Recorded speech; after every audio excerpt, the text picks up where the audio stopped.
Hello, BookTube, and welcome to another weekly reading vlog. Books read this week are The Histories by Herodotus, The Complete Stories of Oz, The Wonderful Wizard of Oz, the first one, and actually that's it. Just been working on those two books. It's not been a great reading week. What have I gotten done? I've got 54 pages read of The Wonderful Wizard of Oz, and I got 52. I'm on page 152. I was on page 120 last time, so 32 pages out of Herodotus. It's been a busy week. Lots of marking to do this week, so very little time for leisure reading.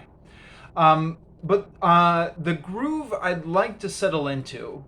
My reading list has always been a bit of a mess. I've always been trying to. Well, it's a balancing act because on the one hand, I have a bad habit of starting books and not finishing them. So I have on my currently reading list, it's always just a bunch of books that are halfway done. On the other hand, I do get bored easily, so I like to give myself some variety. So the sweet spot that I think I would like to hit is to do one fiction book, one nonfiction book, and one book for professional development. Unfortunately, it's been yet another week in which I haven't read anything for professional development. But this week will be the week when I start chipping away at this book once again. Probably ever so slightly, a page a day or something like that. But I'm going to start chipping away at this book again from this week. This is my commitment now. The massive marking load that I have to get done will be finished by tomorrow.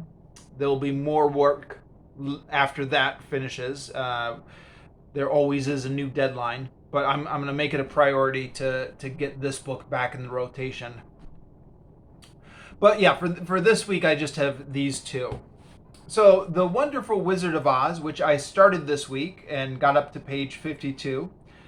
It's a children's book, so it's very easy to read.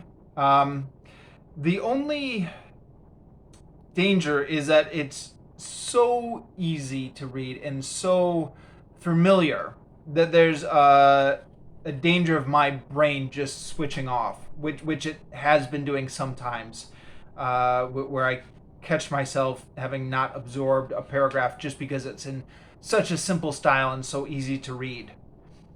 For the most part, though, it's a pleasant read. It has somewhat of the air of a fairy tale, somewhat of the style of a fairy tale, but yeah, and told in a very bare bones way, but charming enough. The story is familiar to everyone, so I don't want to spend too much time rehashing the story. Dorothy gets picked up in the cyclone, gets dropped off in the land of the Munchkins, accidentally kills the Wicked Witch of the East, I think it is. Goes on a journey to meet the Scarecrow. Sorry. Goes on a journey to the land of Oz, and along the way meets the Scarecrow, the Tin Woodman, and the Cowardly Lion. Interesting differences from the movie. Dorothy is actually wearing silver shoes in the book. They're not ruby red slippers. They are silver shoes. Was it shoes or slippers, actually? I don't remember now. Shoes or slippers. But yeah, they're definitely silver. Silver shoes, yes. So not ruby red slippers, but silver shoes. This is one of those interesting little pop culture trivia pieces. There is a reason why they changed it to ruby red slippers in the movie, isn't there? Maybe it was just something as simple as being more colorful. I don't remember that offhand. But the movie is so influential that you can see here even on the cover of my book, which is the book, not the movie, they have her with the ruby red slippers, just because the influence of the movie is so pervasive. I am overdue to rewatch the movie. I don't think I've seen the movie since I was 5 years old. Um, be interesting to compare this with the movie, but I think there are a lot of differences in places. Um, I mean, correct me if I'm wrong, but in the movie, the Wicked Witch is the antagonist all throughout the journey, right? Uh, Here, in the book, they actually make it all the way to the Emerald City of Oz without any conflict with the Wicked Witch. And then once they get there, then they ask Oz for all the things, the heart, the brains, the courage, getting back to Kansas. You know the story. And then Oz says, I'll only give it to you if you go and kill the Wicked Witch. So they said, okay, well, I guess we have to go and kill the Wicked Witch. So here in the book, they are bringing the conflict to the Wicked Witch. And that's actually as far as I've gotten. Up to page 54, where they're just essentially saying to themselves, well, I guess we have to go kill the Wicked Witch now. I actually, as I mentioned in my started video, this is my second time trying to get through the complete Stories of Oz. About 5 years ago, I had a shot at this and got through like the first 5 stories and then gave up, and now starting again. So I actually have read this through once before, and I actually don't remember now how the rest of this story plays out. That'll make it all the more interesting to reread, and then I'll come back and comment on that when I'm done reading it. And then Herodotus, the famous Greek historian, the Histories. I'm on book 2 this week.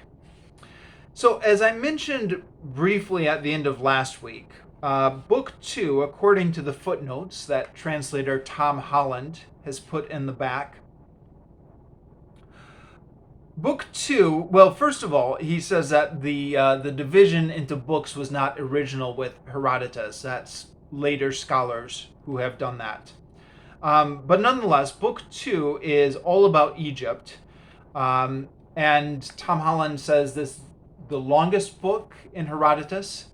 And he says that it reads somewhat like it was originally a separate work, which was later inserted into his histories. Tom Holland said it could be his masterpiece in the original sense of the word, which I believe. He doesn't elaborate on what that means, but I believe that the original sense of the word was like something that an apprentice made to demonstrate his skill. So maybe this was an earlier work of Herodotus made to just demonstrate his skill. And it's all about Egypt. So the Histories by Herodotus is it's a little bit difficult to summarize, but I guess the main thing it's all leading up to is the war between the Greeks and the Persians. But Herodotus is also famous for going off on these long digressions where he talks about all the histories and cultures and customs of different people. And so this is his long digression into the culture and history of Egypt, mostly the culture and geography in the section I read. Actually, mostly the culture. The geography was stuff I had read last week. This week, it was mostly the culture. So, again, I'm relying on Tom Holland's footnotes in the back, his end notes in the back. He says that there seem to be enough mistakes in here. Actually, sorry, let me back up. Herodotus claims to have visited Egypt and to have toured all through it and interviewed people and then based this history off of his own eyewitness observations and then all the people in Egypt that he interviewed. However, there are enough mistakes with the geography and the stories, some of the stories he presents here are absurd enough that people have ever since doubted whether he really went to Egypt or whether he just lied about it. There are apparently some things in here that check out historically, like his description about how dead bodies are embalmed. Again, Tom Holland says in the footnotes, in notes, that part apparently does check out, but there's a lot of other stuff in here which just seems really strange. Although it could be true, you never know. The part of the fun of reading a book like this is just all the strange stuff. I had a friend who once remarked that he had a copy of Herodotus on his bookshelves, and he would just open it up to pages at random and see if he could find something really interesting on that page, and there was always a little interesting anecdote on that page. And that's been largely true in my experience reading through here. There's always something interesting or bizarre on each page.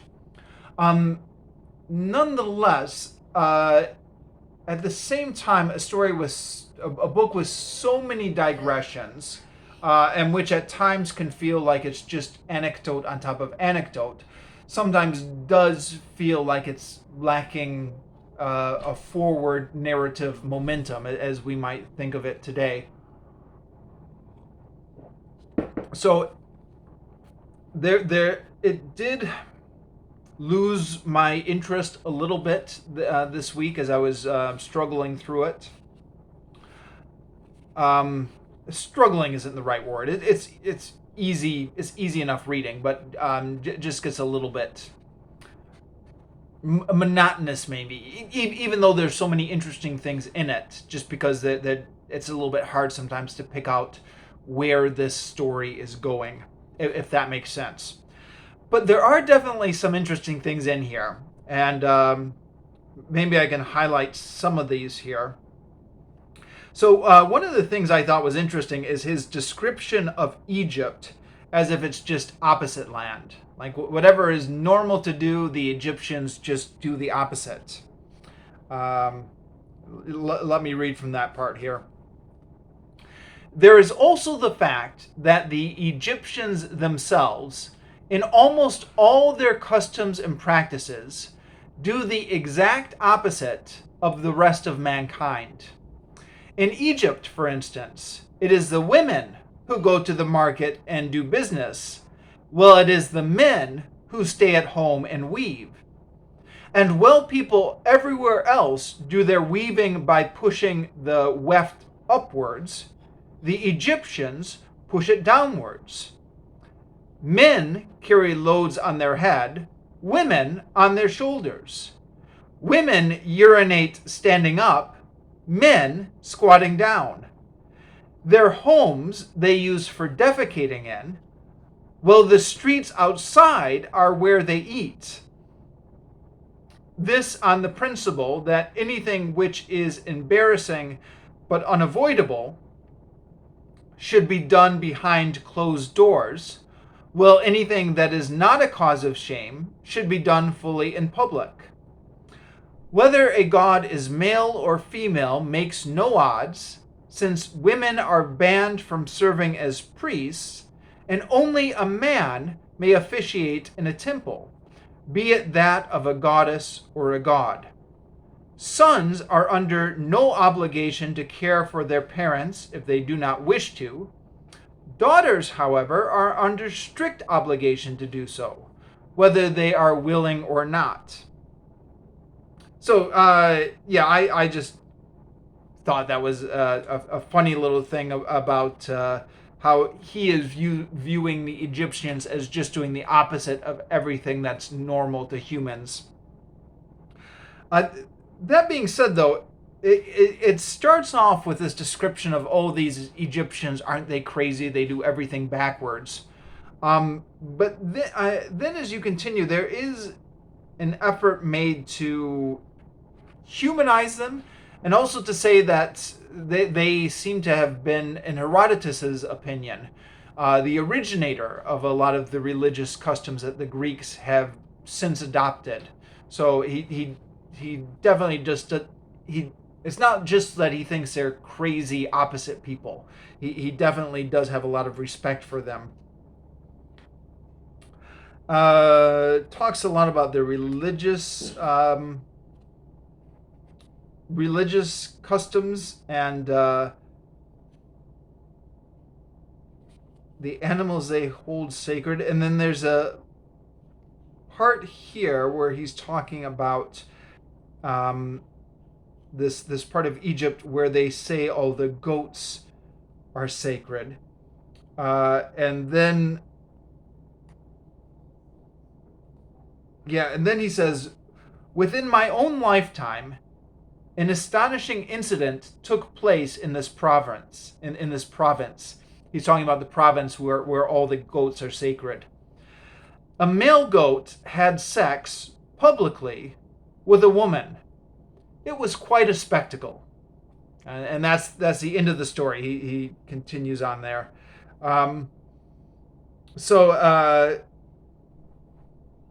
There are all these eye-opening little, you're just reading along and then you're like, oh, okay, well that's interesting. I wasn't expecting to read that today.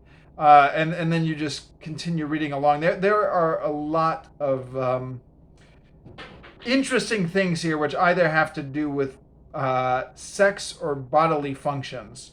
So hopefully I'm not going to get myself banned from YouTube. I don't know what the rules are here, but it's a classic book, right?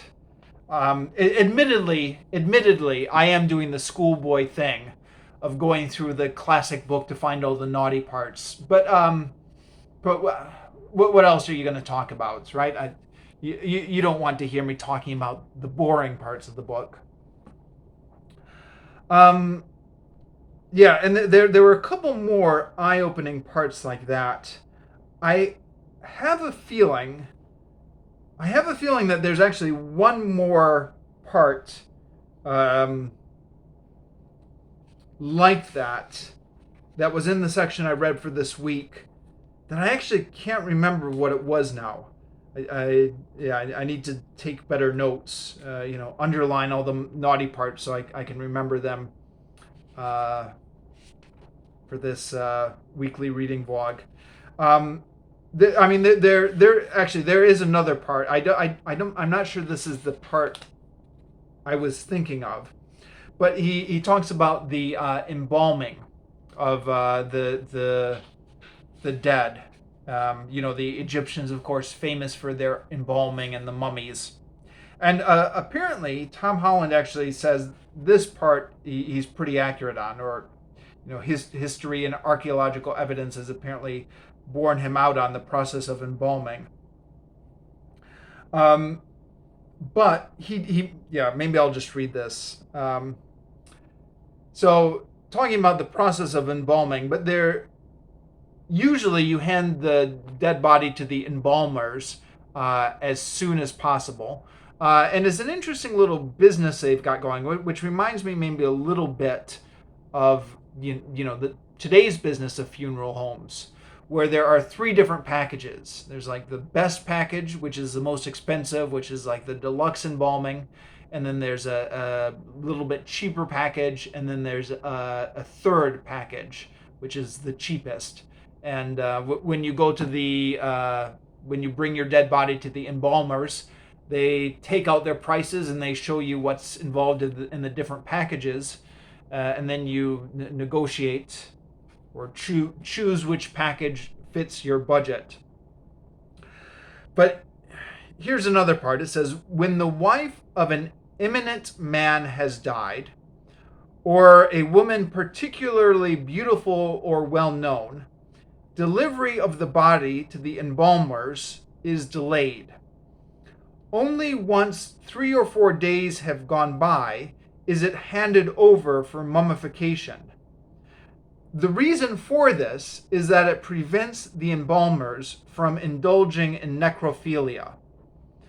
One of them, so the embalmers report, was actually caught mounting the corpse of a woman and was denounced by his colleagues.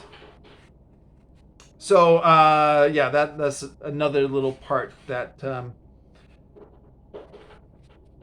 makes you take notice. He also, in this section I read for this week, talks about the sacred animals to Egypt and how they're cared for. Talks about the cats, which are sacred in Egypt, and how they care for the cats. And where is that part? There's an odd little part here where is it? In the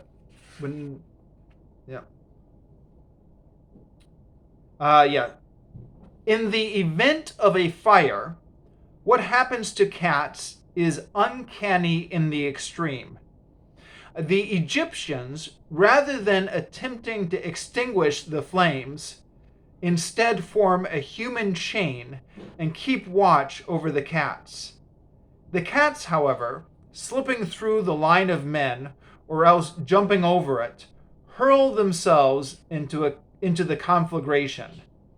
An event such as this causes the Egyptians great distress. So I think I'm imagining that right. Right? There's a big fire. Nobody's got time to put out the fire. They're too busy making sure the cats don't jump into the fire. They're like, quick, there's a fire. Everyone get around it. Make sure the cats don't get in. And so they all hold hands and they have this big circle around the fire. But then these cats are determined to jump into the fire. So the cats are slipping through them. The cats are jumping over them, it says apparently, right? Or else jumping over it meaning the line of men. I don't know if these cats are just really good jumpers, or maybe they're kind of starting from a high point anyways. Maybe they're jumping from the nearby roof. And then it says it causes them great distress. So I find this funny to imagine, although I realize this is dark humor. But these Egyptians just trying their best to keep the cats from jumping into the fire, and then they're like, "Oh no! Oh, I'm so distressed. I really didn't want to see that cat jump into the fire." It's funny that the cats will go to anything to jump into the fire, and it's funny that the Egyptians are getting so upset about it as the cats jump into the fire. I mean, that I know the cats they're sacred animals. This seems like a stupid question to ask, but that's not really a thing, is it? Do cats really jump into fire, or is that's just something Herodotus is making up, right? There's also a section about the phoenix bird here, which is a mythical bird. Apparently it doesn't exist in real life. It's just something completely from mythology. I think everyone's familiar with the legend, or the what is it? The idea that the phoenix is reborn from the ashes, or reborn from the flames. There's a little bit of a different story here, which is that the phoenix goes to Arabia for the sanctuary of the sun, but then when its father dies, no. So they're in Egypt, and then when the phoenix's father dies, the phoenix carries the father back to Arabia, the sanctuary of the sun, to bury it and wrapping it up in an egg-like thing sealed with myrrh. There's also the story about the ibises, which I had to look up, but apparently they're kind of like a crane type like bird. who protect the Egyptians from the flying snakes. Where was that part?